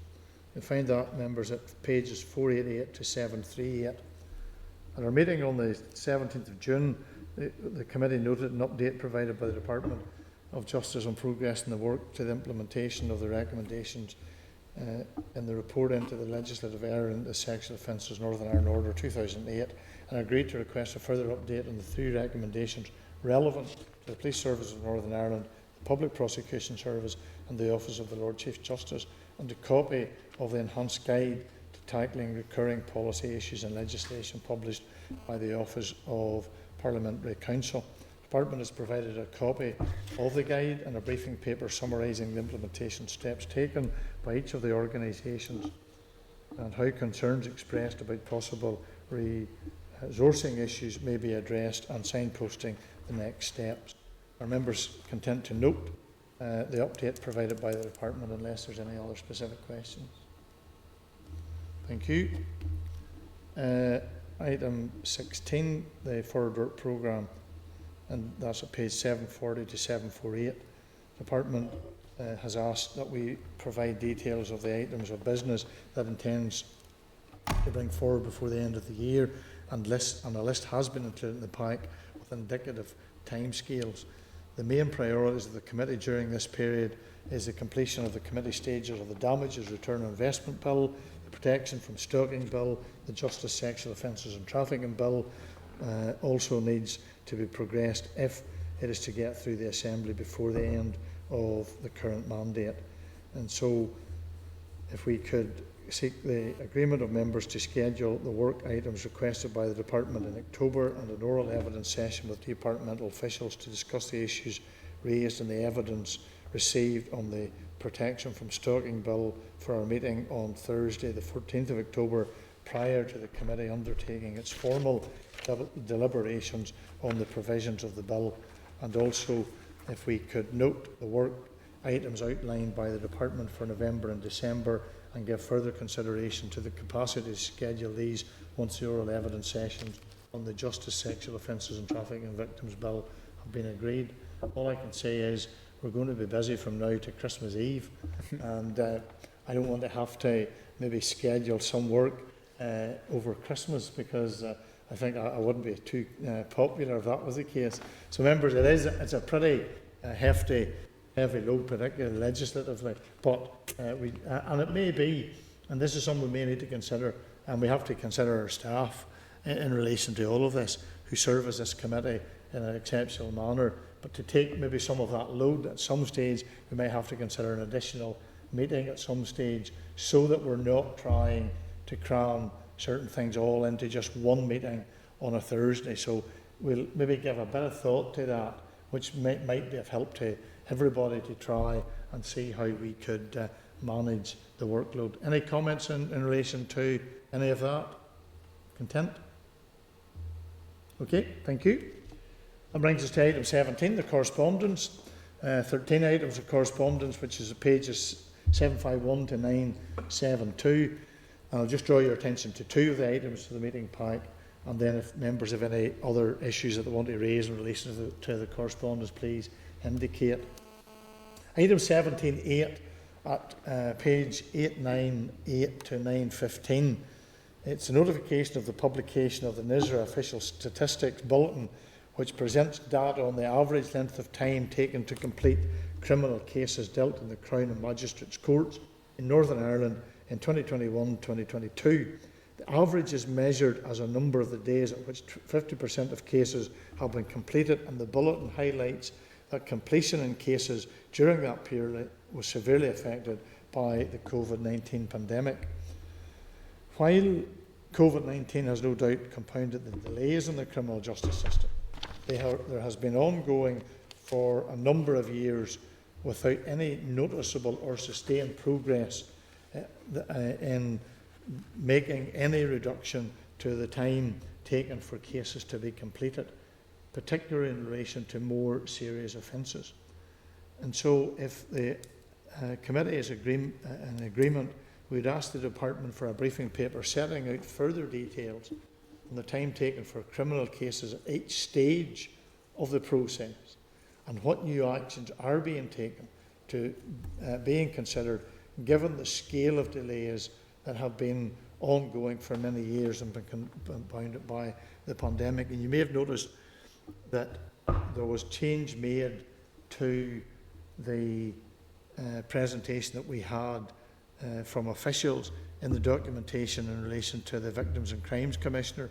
They actually made some change in the preface of that document, which gave an update on work that the department is doing to try to address the issue of delays. But members, it's a bureaucratic challenge out there in terms of the process and the delivery of justice.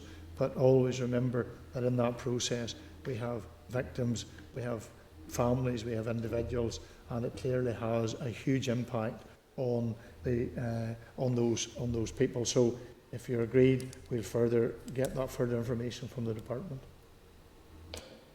Item 17.9, at page 916 to 918.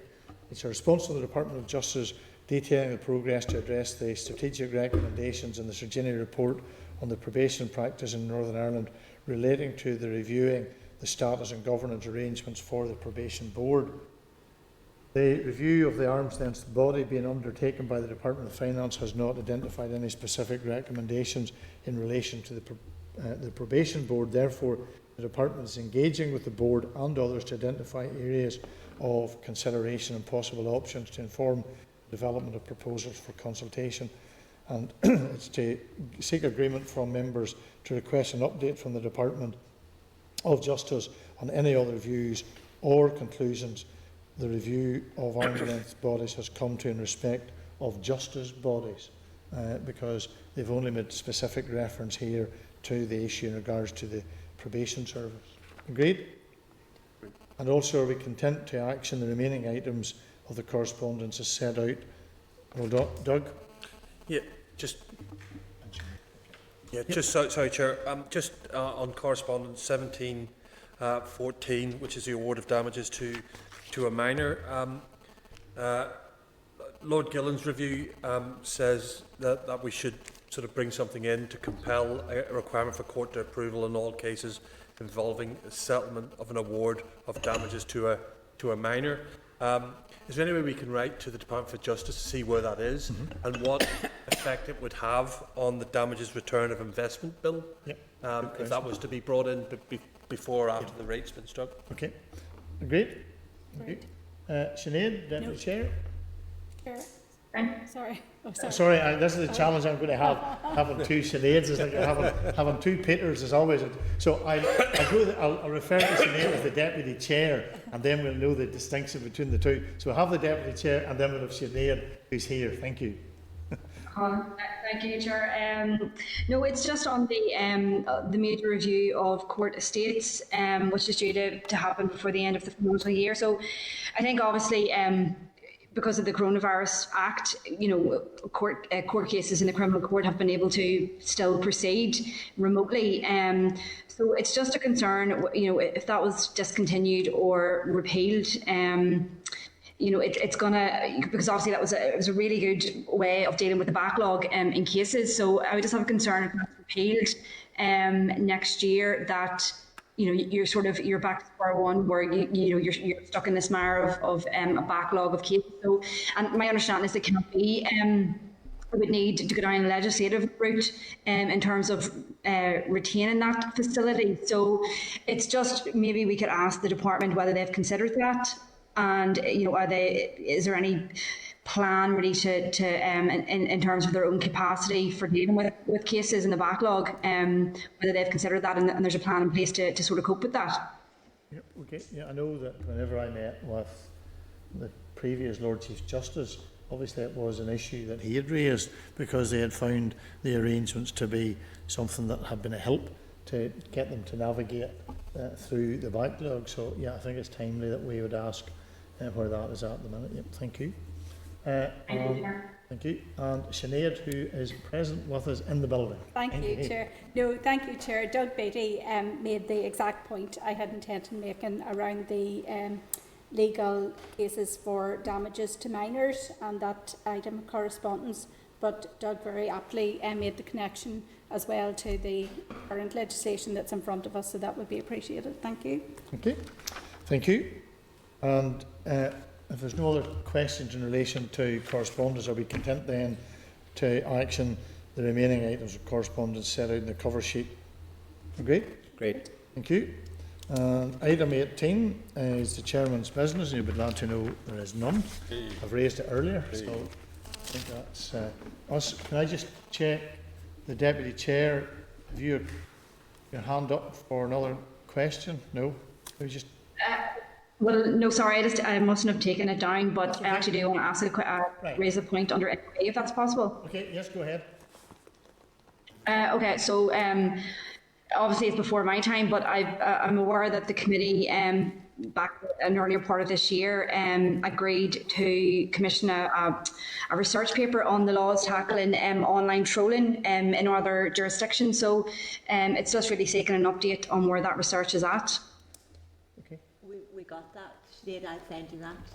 We got it, I think, either just before the summer or just after the summer, but I'll send you a copy of the research. And we're writing, I think we agreed last week at the meeting, we're writing on a couple of issues, so I'll update you on that as well. Perfect, thank you. Okay, thank you. Rachel? Chair. Yep, and then I'll come to Robin. Sorry, Chair, it's very same point. It was before my time. Maybe Christine could send me a copy of that report as well. Yep, okay, yep, we'll do. No problem. Thank you, Robin. Rachel? Thank you, Chair. This is just an item that was raised in question time by myself to the Minister of Justice, but I'm wondering if the committee would consider writing to the department to try and get a timescale or a known publication date or completion date of the Sagini report, and that was the one that was commissioned into the review of CSUs within the Northern Ireland Prison Service. It has been, and I do understand that there had been some changes in the date. It was August, it was to be June, then it was August, then it was September. So it's my understanding that's been pushed back again. I'm just wondering if we could get an updated time scale. Is that? Would we need to ask Sir Jenny that, or is it for the department? Or Could both? well be. I'm saying I don't know where the report is, if it's been completed by Sagini or if the department have it. Okay, we'll check, yeah. and depending on where it is, we'll write to the appropriate person. Okay. Thank you very much, Okay. Christine. Appreciate it. Not at all, thank you. Any other members, any other issues? Okay, if there's no other issues, members, can I thank you for your help again in progressing the work of the committee. The next meeting will be on Thursday the 23rd of September at 2 p.m. and we'll be in room 30 that time in Parliament Buildings. So can I thank you for your attendance and for your help and wish you a very enjoyable evening. Thank you. Thank you. Thank you. Bye-bye. This is the Northern Ireland Assembly Senate Chamber Programme Sound. This is the Northern Ireland Assembly Senate Chamber Programme Sound.